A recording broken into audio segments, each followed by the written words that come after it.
آج کی بات کا آغاز کروں گا نبی کریم صلی اللہ علیہ وسلم کی ایک حدیث سے جو کہ صحیح بخاری میں پائی جاتی ہے، جو کہ بڑی خوفناک حدیث ہے۔ خوفناک اس لیے کہہ رہا ہوں کیونکہ اس حدیث میں آخرت کے، قیامت کے کچھ مناظر کا ذکر ہوا ہے۔ نبی کریم صلی اللہ علیہ وسلم ایک جگہ سے گزرتے ہوئے آپ نے دیکھا کہ نبی کریم صلی اللہ علیہ وسلم کو خواب میں دو فرشتے جو ہیں وہ مختلف جگہوں سے گزارتے چلے گئے اور آپ ان سے پوچھتے گئے کہ یہ کیا ہو رہا ہے، اور پھر انہوں نے ہر بار یہی کہا کہ آگے چلیں پھر آپ کو بتاتے ہیں۔ سب سے پہلے آپ نے دیکھا کہ دو شخص ہیں، ایک شخص زمین پر لیٹا ہوا ہے اور دوسرا شخص اس کے سر پہ کھڑا ہوا ہے، اس کے ہاتھ میں ایک بھاری بھرکم سا پتھر ہے اور وہ پتھر لے کے اس کے سر کے اوپر دے مارتا ہے اور اس کا سر کچل دیا جاتا ہے۔ پھر وہ پتھر دوبارہ اٹھاتا ہے اور اس ٹائم تک اس کا سر دوبارہ ٹھیک ہو چکا ہے، پھر سے وہ اس کے سر پہ پتھر دے مارتا ہے اور پھر اس کا سر کچل دیتا ہے۔ آگے جا کے دیکھا تو دو اور شخص نظر آئے، ایک شخص زمین پر لیٹا ہوا ہے اور دوسرا اس کے سر پہ کھڑا ہے، جو کہ ایک لوہے کی ہک کے ساتھ اس کے جبڑے کو یہاں سے چیرتا ہے، پھر اس سائڈ سے چیرتا ہے، پھر اوپر سے چیرتا ہے اور پھر نیچے سے چیر دیتا ہے، اور ہر دفعہ جب اس کے جبڑے کو چیرا جاتا ہے تو وہ دوبارہ سے ٹھیک ہو جاتا ہے، اور یہی پروسیس کنٹینیو ہو رہا ہے۔ آگے گئے تو دیکھا کہ ایک تندور ہے، اس تندور میں سے چیخو پکار کی آوازیں آ رہی ہیں۔ اندر دیکھا تو مرد اور عورتیں وہاں پہ موجود ہیں جو کہ برہنہ حالت میں بغیر لباس کے ہیں اور وہ اندر پکائے جا رہے ہیں۔ اس کے آگے گئے تو دیکھا ایک تالاب ہے خون کا بھرا ہوا، اور اس تالاب میں ایک شخص تیر رہا ہے، اور جب بھی وہ تالاب کے کنارے تک پہنچتا ہے تو ایک شخص اس تالاب کے کنارے پہ کھڑا ہوا اس کے منہ کے اوپر ایک پتھر دے مارتا ہے، اور اس پتھر کے زور کی وجہ سے وہ دور چلا جاتا ہے۔ پھر وہ پتھر کو اپنے منہ میں دوبارہ کنارے تک پہنچتا ہے، وہ شخص اس کے منہ سے پتھر نکالتا ہے اور پھر اتنی زور سے اس کے منہ پہ دے مارتا ہے کہ وہ پیچھے جا لگتا ہے، پھر وہ پتھر کو لے کے واپس آتا ہے، اور یہی پروسیس ریپیٹ ہوتا چلا جا رہا ہے۔ آگے آپ جاتے ہیں تو آپ دیکھتے ہیں کہ ایک بہت ہی بھیانک قسم کا ایک شخص ہے جو کہ ایک آگ کے ارد گرد چکر لگا رہا ہے۔ اس سے آگے جاتے ہیں تو دیکھا ایک بڑا ہی خوبصورت باغ ہے، بہت خوبصورت، اور اس باغ کے اندر ایک اونچا سا درخت ہے، اور اس درخت کے ساتھ ایک لمبا سا بہت خوش شکل انسان ہے، اور اس انسان کے ارد گرد بہت سارے بچے جو ہیں وہ کھیل رہے ہیں اور انجوائے کر رہے ہیں۔ آگے جاتے ہیں تو دیکھتے ہیں کہ کچھ ایسے لوگ ہیں جن کا آدھا جسم جو ہے وہ بہت ہی خوبصورت ہے اور آدھا جسم انتہائی بدصورت ہے۔ نبی کریم صلی اللہ علیہ وسلم نے جب ان کے بارے میں پوچھا کہ آخر یہ لوگ کون ہیں تو فرشتوں نے اب بتانا شروع کیا کہ جو سب سے پہلے آپ نے دو لوگ دیکھے تھے جس میں ایک شخص دوسرے کا سر پتھر سے کچل رہا تھا، یہ اس شخص کا سر کچلا جا رہا تھا جو قرآن تو پڑھتا تھا لیکن اس پر عمل نہیں کرتا تھا، اور جو نمازوں کو بے پرواہی کے ساتھ اور لاپرواہی کے ساتھ ادا کرتا تھا یا ادا ہی نہیں کرتا تھا۔ دوسری طرف ان کا ذکر کیا وہ شخص جو دوسرے کے اوپر اس کا جبڑا چیر رہا تھا ہک کے ساتھ، یہ بتایا یہ اس شخص کا منہ چیرا جا رہا ہے جو دنیا میں جھوٹ بولتا تھا، اور اتنا جھوٹ بولتا تھا کہ اس کا جھوٹ پوری دنیا میں پھیل جاتا تھا۔ آج سوشل میڈیا کے ذریعے ہم یہ بات اچھی طرح جانتے ہیں کہ جھوٹ کتنی جلدی سے پوری دنیا میں پھیل سکتا ہے۔ پھر ان کا جب سوال کیا کہ وہ لوگ جو کہ تندور میں تھے برہنہ حالت میں، یہ لوگ آخر کون تھے، تو بتایا گیا یہ دنیا کے وہ لوگ ہیں جو زنا کیا کرتے تھے، مرد ہوں یا عورتیں ہوں۔ پھر اس شخص کے بارے میں پوچھا جو کہ خون کے تالاب میں تیر رہا تھا اور اس کے منہ کے اوپر بار بار پتھر مارے جا رہے تھے، تو بتایا گیا یہ امت کا وہ شخص ہے جو سود کا کاروبار کرتا تھا، یعنی کہ ربا میں یا انٹرسٹ میں ڈیل کرتا تھا۔ پھر ان کا پوچھا گیا وہ شخص جو کہ ایک بھیانک قسم کا انسان ہے جو کہ آگ کے ارد گرد چکر لگا رہا ہے، تو بتایا گیا کہ یہ جو ہے اصل میں جہنم کا داروغہ ہے، مالک، دا گیٹ کیپر آف ہیل۔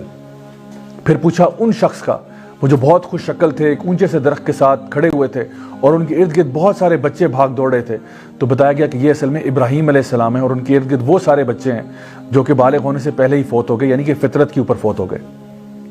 پھر آگے جا کے وہ لوگ جو کہ آدھے خوبصورت ہیں اور آدھے خوبصورت نہیں ہیں، یہ وہ لوگ ہیں جو دنیا میں اچھے کام بھی کرتے تھے اور اسی کے برابر برے کام بھی کرتے تھے۔ تو پھر ان لوگوں کو کہا جائے گا کہ حوض کوثر میں جا کے ڈوب کے ایک دفعہ آ جائیں، اور پھر جب وہ وہاں سے آئیں گے تو پھر ان کے پورے جسم جو ہے وہ صاف ستھرے ہو چکے ہوں گے اور وہ خوش شکل ہو جائیں گے۔ مائی ڈیئر برادرز سسٹرز، یہ حدیث میں نے آپ کو اس لیے سنائی ہے تاکہ ہمیں سمجھ میں آ جائے کہ جو بھی ہم دنیا میں اعمال کر رہے ہوتے ہیں، ایسا نہیں ہوتا کہ ان کا کوئی حساب کتاب نہیں ہوگا۔ جس قسم کا عمل انسان نے دنیا میں کیا ہوتا ہے، ہو سکتا ہے کہ اس کی سزا اس کو دنیا میں مل جائے، اور ہو سکتا ہے کہ دنیا کے علاوہ آخرت میں بھی مل جائے، تو اس لیے گناہوں سے بچنا ہی ضروری ہے۔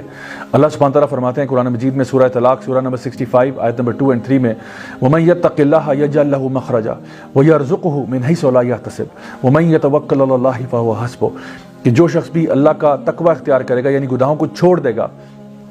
اللہ تعالیٰ اس کو ہر مشکل سے باہر نکالے گا اور پھر اس کو رزق عطا فرمائے گا وہاں سے جہاں سے اس نے سوچا بھی نہیں ہوگا. اور جو لوگ اللہ پر توکل کرتے ہیں اللہ ان کے لیے کافی ہو جاتا ہے. اگر ہم چاہتے ہیں کہ اللہ تعالیٰ ہمیں ہماری مشکلوں کو دور کر دے ہم سے، تو اس کے لیے ہمیں گناہوں کو چھوڑنا ہوگا اور تقویٰ کی زندگی کو اختیار کرنا ہوگا. My dear brothers and sisters, اکثر لوگ جب گناہوں کو چھوڑنے کی بات آتی ہے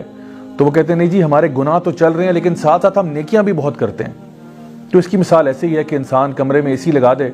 اور ساری کھڑکیاں کھول دے.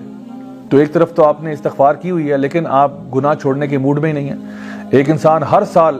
حج بھی کرتا ہے، عمرہ کرتا ہے، صدقہ بھی کرتا ہے، لیکن حرام بزنس بند نہیں کر رہا، حرام کاروبار ختم نہیں کر رہا، حرام کام ختم نہیں کر رہا. تو آخر پھر اس بندے کی بخشش اور مغفرت کیسے ہوگی؟ اصل کام یہ ہے کہ سب سے پہلے گناہوں کو چھوڑیں، اس کے بعد جتنے نیک اعمال کرنا چاہتے ہیں آپ ضرور کریں، لیکن گناہوں کو چھوڑنا بہت ضروری ہے. یہ جو پروسیس میں نے آپ کو بتایا کہ جو ڈیفیکلٹیز ہماری لائف میں آتی ہیں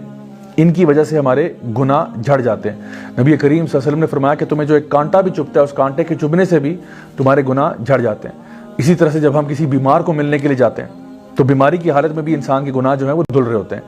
ہمیں کہا گیا کہ اس کو کہا کرو لا بأس طہور انشاءاللہ،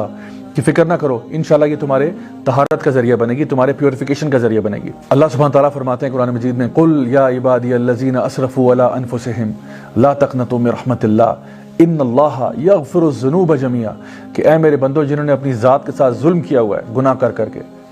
اللہ تعالیٰ کی مغفرت سے مایوس نہیں ہونا.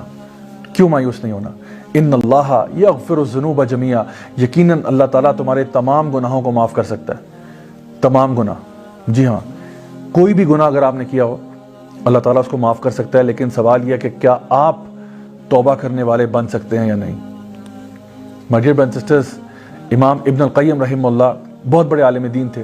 وہ کہا کرتے تھے کہ کچھ اعمال ایسے ہوتے ہیں، کچھ گناہ ایسے ہوتے ہیں جو انسان کو جنتی بنا دیتے ہیں. ویسے تو بظاہری طور پہ بڑی حیرت کی بات لگتی ہے کہ گناہ انسان کو جنتی کیسے بنا دیتا ہے.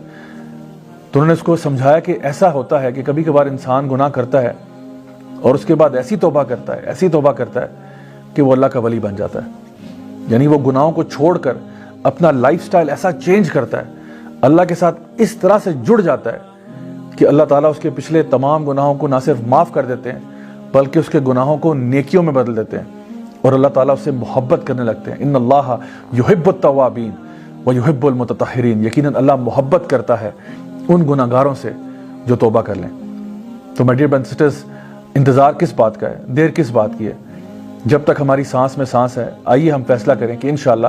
ہم سے جو بھی غلطیاں ہوئیں، کوتاہیاں ہوئیں، ہم اللہ تعالیٰ سے گڑ گڑا کے معافی مانگیں گے تاکہ اللہ تعالیٰ ہماری تمام غلطیاں، کوتاہیاں، گناہوں کو معاف کرے. اللہ تعالیٰ ہم سے راضی ہو جائے اور اللہ تعالیٰ ہمیں اپنے نیک بندوں میں شامل کرے، اپنے انبیاء، صدیقین، شہداء، صالحین میں، اور انشاءاللہ ہمیں جنت الفردوس میں اعلیٰ مقام نصیب فرمائے. Until next time, this is me, Raja Ziaul Haq, signing off. Wassalamu alaikum.